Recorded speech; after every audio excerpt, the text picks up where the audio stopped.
What's up, everybody? We're back here at home base with an unusual Monday morning live. Good Monday morning to everyone. Hopefully, we all have a great week. Um, and my schedule's just kind of crazy today. So the reason we're doing this at 9:30 on a Monday morning, which, like I said, is very unusual. I don't know if we've ever done a live at 9:30 on Monday morning. Maybe we'll hit a different crowd. Maybe a lot of people will watch with the rewatch crew. Let me know if you're usually here during the live, but you're part of the rewatch crew in the comments. I've been talking about doing a cool, very different collaboration with a golf instruction YouTube channel that also has a pretty big channel of their own. And we were supposed to do it today, but there were some issues that we had to reschedule. So we pushed it down the road a little bit. But I was planning on leaving after doing this video. Now I'm just going to go into the office after this video and get a full day of work in that I wasn't expecting, which is always good because then it's an even more productive week than we were expecting. Additionally, I thought this was going to be maybe a 10-minute video on a subpoena and a motion to quash and what that is and why they might do it. But I think this is actually going to be a little bit longer than 10 minutes because a lot of you had some things to say on Twitter. A lot of what I read said this subpoena was done by the defense. And so people got very angry about that on Twitter. And they may be right. It might not be. It might not have been filed by the defense. But I will tell you why. Indications are it's from the defense. And if it's not from the defense, why it may be even better for them if the state subpoenaed BF, Bethany Funke. And I didn't know whether or not to go with initials or name, but it seems like everybody's talking about her by name. So that's what we're going to go with just to keep it consistent. So it's really, really interesting to me, this entire conversation and the conversation that people are having. It could be much ado about nothing, but in reality, I actually think this does matter. I do think that this series of events and legal maneuvers is going to matter.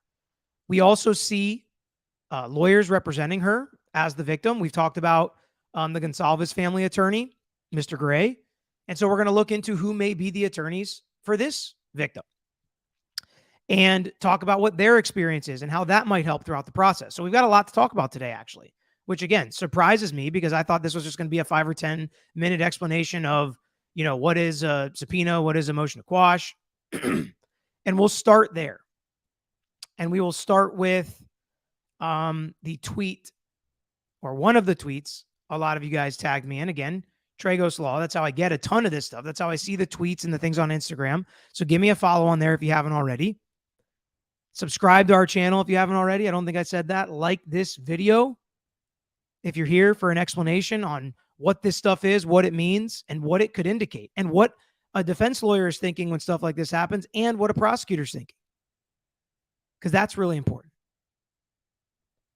So let's get to the tweet.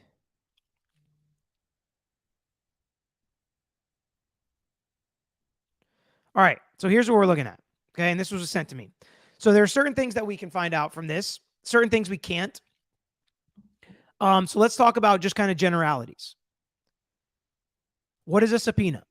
A subpoena is basically making someone show up to testify or give you documents. That's the simplest explanation of a subpoena. You have subpoena power in cases. That's why people file lawsuits sometimes. The state obviously has subpoena power in cases like this, but so does the defense. And why did we think this was an initial subpoena by the defense? Well, most cases, if you have a motion to quash a subpoena, that usually happens only if there is an adverse party. Because a motion to quash, generally speaking, is trying to block that subpoena.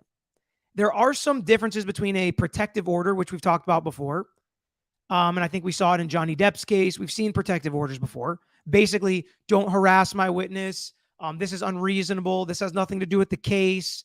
I tell you all the time, we file motions for protective orders when the defense attorneys try to subpoena female records of some of my female clients, which have nothing to do with their neck injury.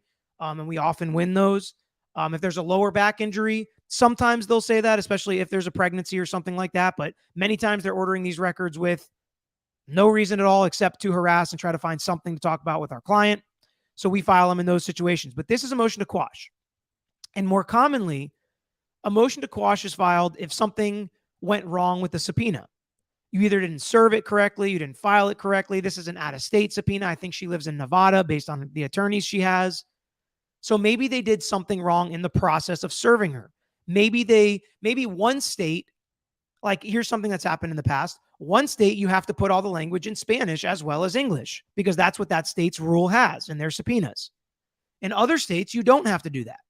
So maybe that's the problem. They didn't translate it into multiple languages like we have to in our subpoenas. Maybe they didn't serve it appropriately based on that state's service rule.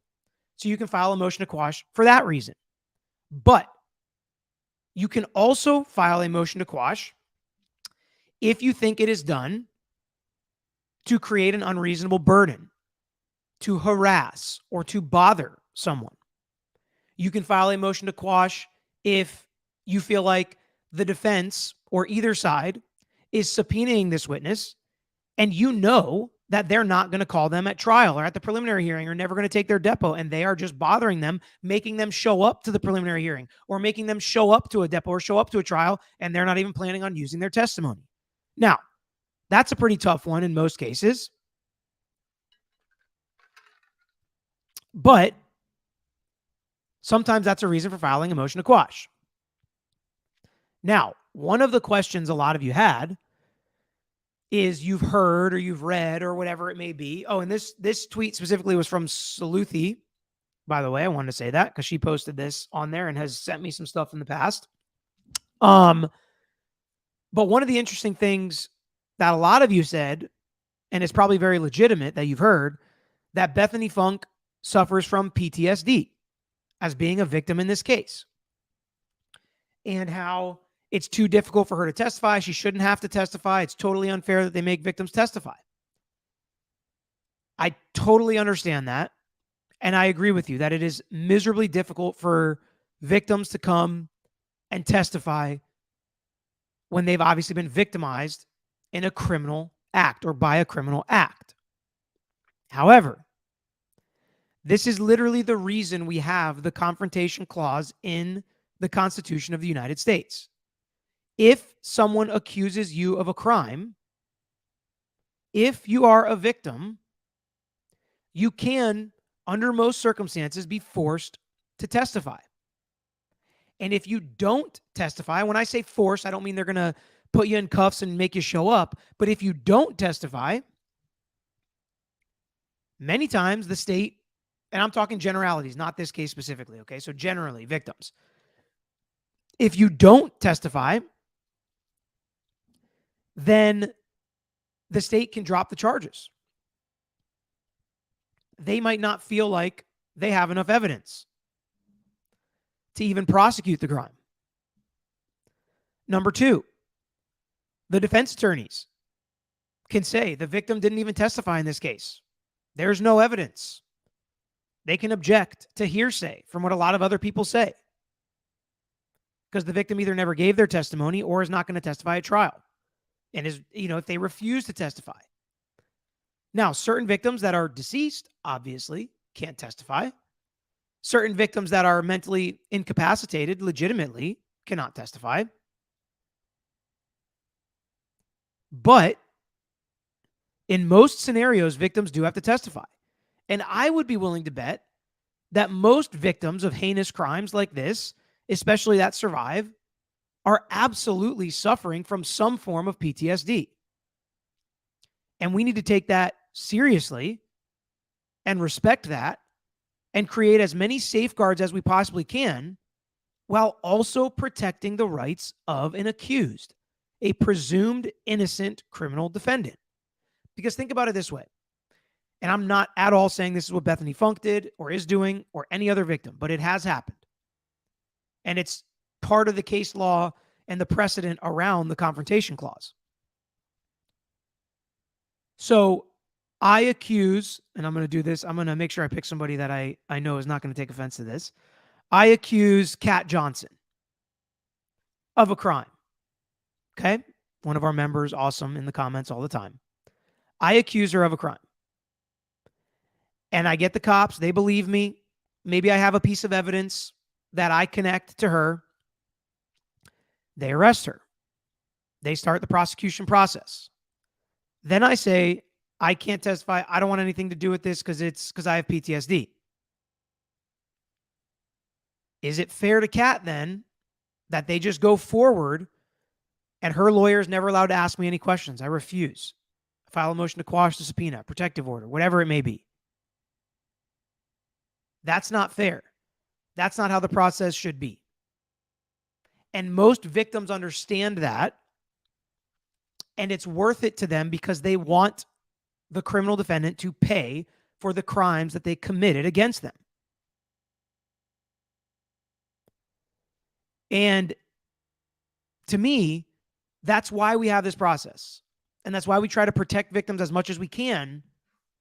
But they need to stand up and help convict the person that did this to them. Okay, so that's generally how you look at how a victim fits into this. Now,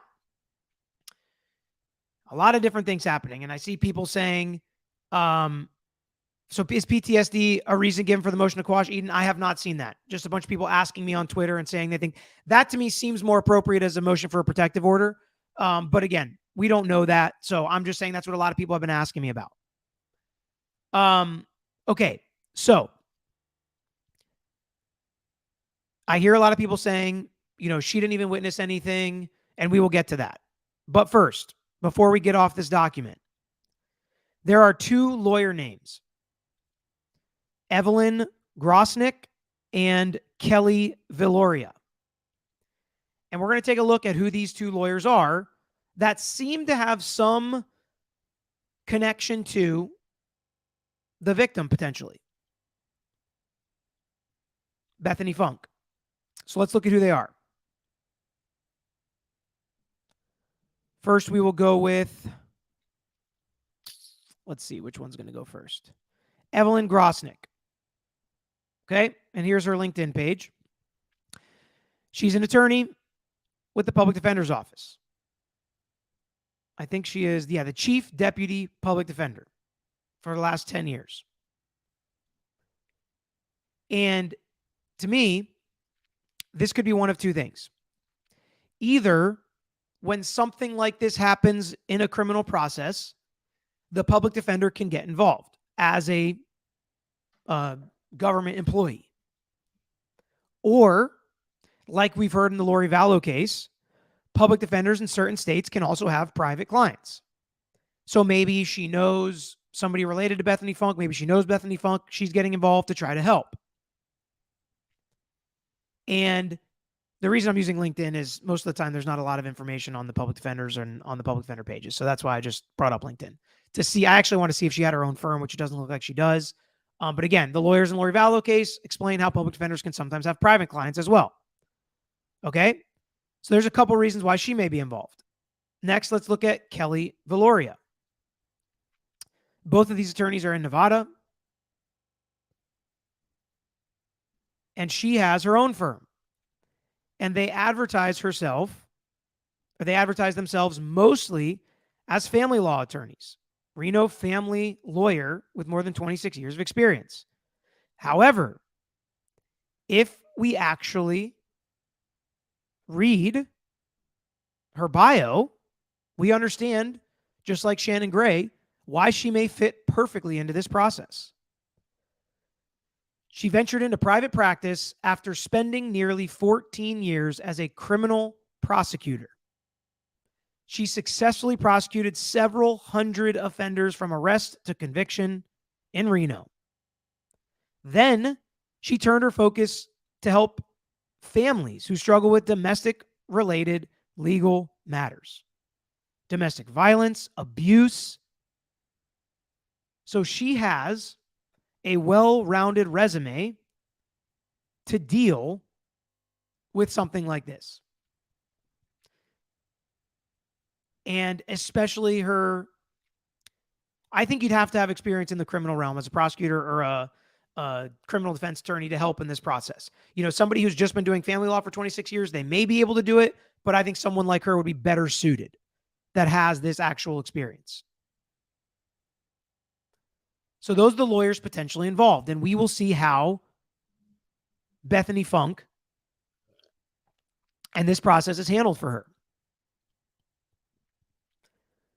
A motion to quash also doesn't mean, okay, what does it mean and what does it not mean? It doesn't mean that she is refusing to testify. Because what her lawyers could be doing throughout this process is just protecting her and protecting this process. Like I said, if the service was done wrong, you should file a motion to quash. If there is a problem in the actual subpoena, you should file a motion to quash. So it doesn't mean that she doesn't want to be involved. Okay? And I think that that's really important to discuss because that's what everybody first jumps to. Now, why is she being subpoenaed? Who is subpoenaing her? And what difference does it make? Those are the questions I'm going to answer after we get to a few of your questions.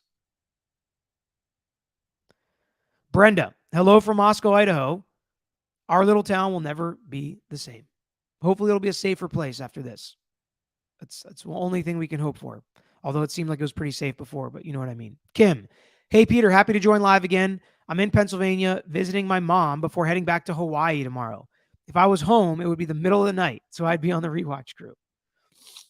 Marnie, Liz, and Kim are new members. And there's a bunch of the same questions here. And a lot of them center around why would the prosecution subpoena her? So let's talk through that. Who subpoenaed her? Why? And what does it matter? So either side legally could subpoena her.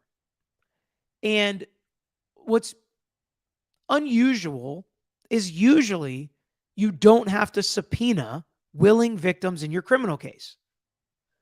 I'm pretty sure the Gonsalves family, either through their attorney or whatever, was willing to talk to prosecutors to try to catch the bad guy and convict the bad guy. That's how it works with most victims and their families. However, many victims don't want to be involved in the process. They don't want to talk to prosecutors. And sometimes prosecutors have to make that tough decision as, do we want to force this victim to show up and testify? There can be a lot of reasons for this. We don't know what she's going to say. Is she going to make our job of conviction more difficult? Is she going to make it easier? She also could be protecting herself. We heard about potentially being under the influence of whatever, legal or illegal substances, doesn't matter to this discussion.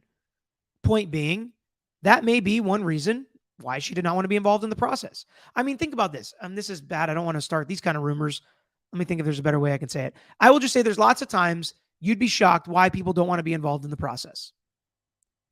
Relational questions, lied to an employer, lied to a boyfriend, a girlfriend, a husband, a wife, a child, a boss, an employee. And if they come testify, that lie will be out in the open.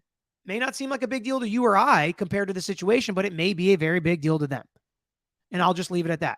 There's no evidence of that with Bethany Funke. I'm just saying generally, lots of people don't want to testify for reasons that have nothing to do with, oh, this guy didn't do it, or I don't want to lie, or I'm going to lie, or whatever.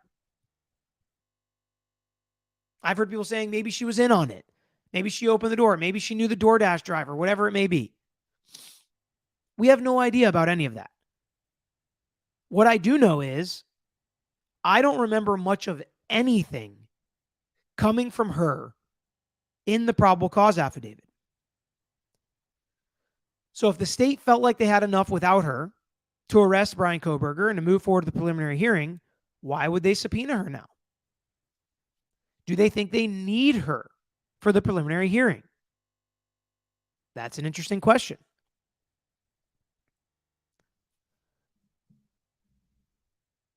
One second here.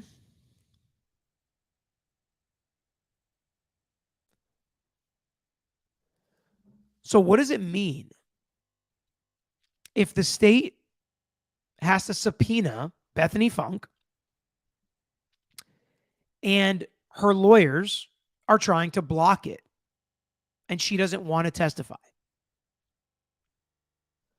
Well, the reason that this is even better for the defense than if they are trying to subpoena her to be a witness is Bethany Funke doesn't want to testify for the state. And pretty much regardless of what that reason is, it's probably good for the defense. It's definitely better for the defense than a victim witness who's willing to testify and has ways and things to point the finger at their client, right? Number two, the state might not know what Bethany Funke is going to say, which is also potentially good for the defense. Because if they don't know, you have to realize how a criminal defendant comes into this process. Usually stacked against them, usually an uphill climb. So any unknown or uncooperative witness with the state could potentially be good for them. Then number three, she has nothing to tell. She has nothing to say. She didn't hear anything. She didn't see anything. She doesn't know anything. That's a very real possibility. So let's go with that. If she doesn't know anything, she didn't hear anything, she didn't see anything, that could still be good evidence or a lack of evidence for the defense. If it was so loud that everybody else heard things, if it was so loud that Ring doorbell cameras in other houses or people across the street are saying they saw and heard things, how did someone in the house not see and hear things? Is that reasonable doubt? Or even if she didn't see or hear anything that night, could she give context to what that house is like? Are there people coming in and out all the time? All hours of the night, male, female, whatever. Would it have been unusual to have someone come in and out of that house at that hour? Did you know every person that everybody in the house was friends with? That context, I think, is going to be important, is going to be part of the process. So she may not even have any direct testimony about that night, but she could have some general contextual explanations that may or may not be good for the defense. I'm not saying anything she has is going to be good for the defense. It's just interesting and indicative of a less than perfect witness for the state if they have to subpoena her and she is trying to block that subpoena. So then, if the defense subpoenaed her, what does this indicate? Well, to me, it indicates either they don't know what her testimony is and they want to find out, or they think her testimony is going to be good for them. There are tons of people the defense could call with information that they won't call because they're either afraid or they know it's going to be bad for them. So they don't usually subpoena witnesses that they think are going to be bad for them. And you have to remember, the lawyers and the people involved in this case, especially this case, know so much more than we do. Everything's been sealed and released later. I'm still waiting to see if we actually get to watch this preliminary hearing. I know a lot of people are interested. I know June is approaching here. We're almost done with April already. I would actually be surprised if we watch this preliminary hearing live together. Now, if it's recorded and posted later, like Lori Vallow, we will still break it down, react, talk about it. But to me, this is a very interesting series of events. We haven't heard anything or seen anything public about the state struggling with any other witnesses. It could be simply this is an out-of-state witness. The state has to do this because it's an out-of-state witness, and there was something wrong with their procedure. So the lawyer, in an abundance of caution, filed the motion to quash, and it could be nothing. It could absolutely be nothing. I assume the defense subpoenaed her, and that's why they tried to block it, which could be something or could be nothing. But it is really interesting how she was apparently there and we have so little information from her that night. And I get it. A lot of people are saying maybe she doesn't want to relive it. Maybe it's too difficult for her, PTSD. I totally understand. And I talked about that off the top with the confrontation clause. So I'm not going to go into it again. I completely agree with you that that's tough. But criminal defendants have a right to confront victims and witnesses against them. They have a right to talk to witnesses who can give context and explanation around the events when they are accused of a crime.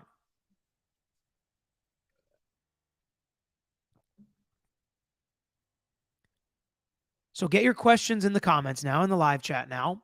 I'm going to take some time to answer some of your questions, but a 5 or 10 minute video turned into 30 minutes quick when you all had a ton of questions on Twitter. And you rightfully pointed out there's a lot we don't know, which seems to be a common theme in this case. So much happens that we don't know.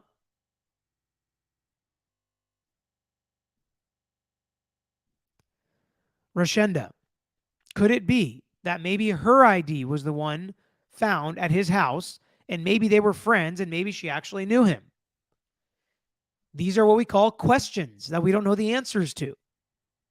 And maybe this is a reason for one side or the other subpoenaing her and asking her these questions to get these answers. That's a possibility, but we don't know that. Midwest Girl, why did this come out only for Bethany at this time and not others? Is subpoena part of the gag order? So the public record is not part of the gag order. We haven't seen the actual subpoena or read these documents, but the fact that one exists at this point is not part of the gag order. And maybe, again, maybe the only reason we're hearing about this with Bethany is because it's out of state and they did something wrong with the service of the subpoena. We don't know yet.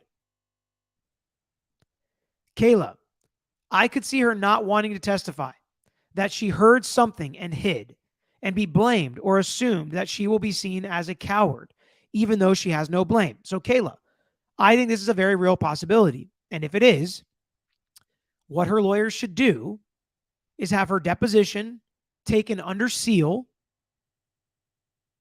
with a confidentiality agreement signed by all parties involved to protect her. But the criminal defendant should still have a right to her testimony and what she saw and what she heard. But I agree with you. We should protect them at all costs and try, I guess at all costs is a bit of a reach because not at the cost of a criminal defendant's rights as well. But we should protect it as much as humanly possible so that she doesn't go through any public shaming or, make this more miserable on her than it already has to be. D, can a victim use the Fifth Amendment right and refuse to answer on the stand, or is that just for defendants? D, a victim can plead the Fifth, but only if he or she is worried that what they're going to say could potentially incriminate themselves. They can't plead the Fifth and just refuse to answer questions that they don't want to answer. It's the same context. They can only plead the Fifth when it's appropriate and when the question is going to elicit something that could be potentially incriminating. Electra, will we ever know why she is blocking the subpoena? And thank you for the super sticker, Electra. So if they release the motion to quash, we will be able to read it and we will be able to see that it was improper service or it was meant to harass or this is like a protective order and mentally she is not able to testify right now, but she may in the future. So there are a lot of things we can still find out if everything gets unsealed and released. But as of right now, I have not seen the motion to quash. Azam. Hey, good morning, Peter. Good morning, Azam. If a motion to quash is filed, can they ignore the subpoena? So it's not necessarily that they can ignore the subpoena, but they can wait. They don't have to do whatever the subpoena is asking them to do or produce the documents or testimony that it's asking for until a judge says, no, your motion to quash is wrong. Subpoena is good. You have to answer the questions or produce the documents or whatever it may be. Or the judge can say, motion to quash granted, you have to fix your subpoena or you can't subpoena her.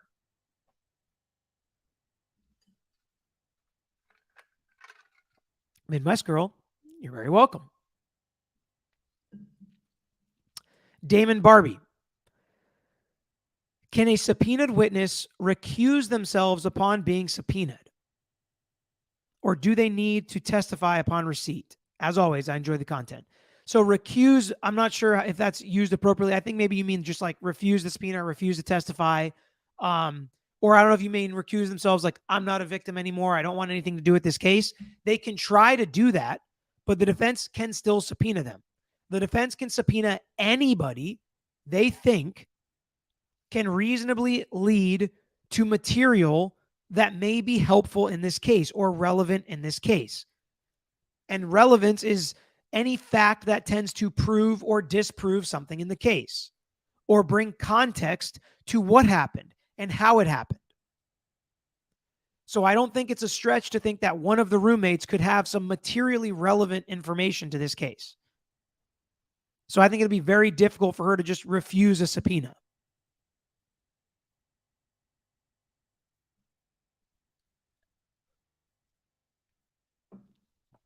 Dusty Den. She's not accused of anything, so I don't think the fifth applies. So it's interesting, Dusty Den. Let's say, and I'll use it as an example. I hope you don't take offense to this. It's just an illustration. I'm not accusing you of anything. But let's just say that you did something illegal. Okay? Let's just say you did something illegal. And let's say you have an unrelated case let's say you have illicit drugs you keep in your desk drawer at work. Okay? And your employer gets sued by one of your coworkers for discrimination. And you're in a deposition and they're asking you, okay, so what do you do at work? And you say, I do this. And they say, well, what do you keep in your desk drawers? Well, you're not accused of anything, but you can plead the fifth to that question. You can say, I'm going to plead the fifth because I don't want to incriminate myself. Because if you're going to tell the truth under oath at a deposition, you would have to tell them you keep illicit drugs in your drawer at work. So you could either lie under oath, which is a crime in its own, and say, oh, I keep, pens and pencils and whatever, or you could plead the fifth. So you're not technically accused of anything, but that question could elicit a response that would make you incriminate yourself. So there are lots of situations you can plead the fifth, not just when you're a criminal defendant, not just when you're accused of a crime.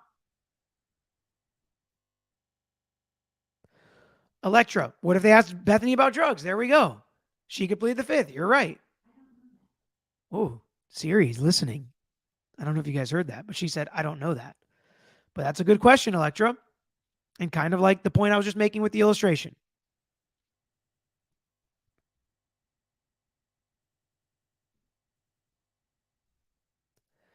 So I think it's going to be a very interesting process throughout the entirety of this case. Because the argument is you've got the wrong guy, at least at this point. It seems like that's what the defense is going to be.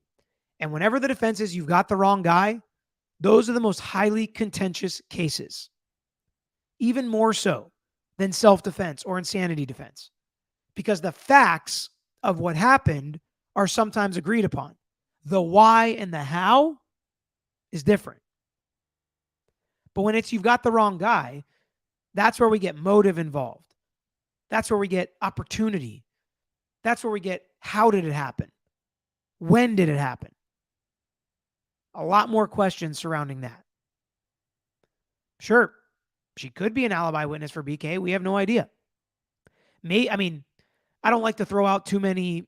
I don't like to get what Bill Simmons. I don't know if any of you guys listen to Bill Simmons. He's like the original podcast I listen to. But the aggregators, he calls them. So I don't want to say anything. And then people say, oh, Peter said that Bethany Funke was dating Brian Koberger. It's like, no, I'm not saying that. But if so, like somebody else said, maybe they were friends. Maybe she could be an alibi witness for him. Who the heck knows at this point? Tori, what happens if she refuses to show up for the subpoena? Jail. There are legitimate consequences. You can be put in jail or sanctioned or all sorts of problems for refusing to comply with a subpoena. Now, out of state adds a whole bunch of different issues because now you're dealing with two different state rules, which again, maybe the whole thing, that's a problem with this. We'll see. But that's a very real possibility. All right. So that's more than the time I really had today, but luckily my day kind of opened up. So we were able to go a little longer than we expected. Hopefully you guys enjoyed this video. Hit that like button if you haven't already. And still, as crazy as it sounds, there's like 30 or 40% of people that watch every video that don't subscribe. So hit that subscribe button. It's free. We build the community up. We're almost at 220,000. We're trying to hit 250. So do us a favor, hit that subscribe button if you do enjoy this content. And again, because of the weird time, a lot of you may be watching in the rewatch crew. So put your questions and your comments in the comment section. And don't forget to like the video as well. But I appreciate y'all joining me on short notice like this to discuss this topic that is incredibly interesting. This case is incredibly interesting to me. So I appreciate all of you so much for showing up, asking the questions, and making this content interesting, because that's what you all do. So until next time, I'm out of here. Don't forget iTunes, SoundCloud, Spotify, however you listen to podcasts. A really interesting podcast dropped today, or is dropping today, on the death penalty in Florida and how the Parkland shooter trial could have literally changed the way our entire state handles the death penalty. Pete and I talk about that, whether we agree with it, disagree with it. So check that out on the podcast. I'm out of here. Thanks for watching another episode of The Lawyer You Know. If you enjoyed the episode, please hit the thumbs up and share with your friends who may be interested here on YouTube. And don't forget to subscribe. You can also follow us on Instagram, Twitter, Facebook, and TikTok at Tragos Law is our handle. And don't forget to listen to the Lawyer You Know podcast featuring new episodes every week. If you have a case you want to talk to us about, if it's a personal injury case, wrongful death, catastrophic injury, car accident, or slip and fall case, please email us at lawyeryouknow@gmail.com. And of course, all these links I just mentioned are included in the description below on this episode and every episode. So until next time, this is Peter Tragos, the Lawyer You Know.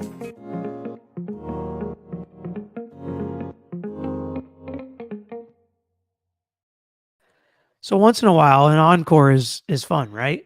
Happens once in a while when I get an interesting question or I forget to say something, and I did forget to say something here, and that is the merch store is now live, lawyeryouknow.com, open for business, new designs, new items.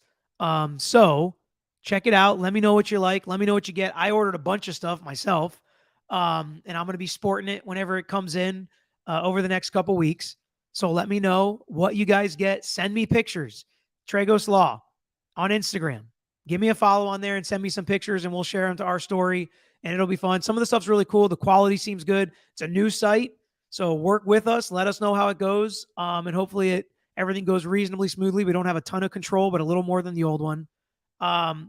Liz G already ordered a tank top. So some people are already getting their orders in. So that's cool. Let me know if you guys like it. All right. Now I'm gone for real. Thanks for joining me. Thanks for sticking around till the very end. You never know what's going to happen. It's like a Marvel movie. All right. See you guys next time.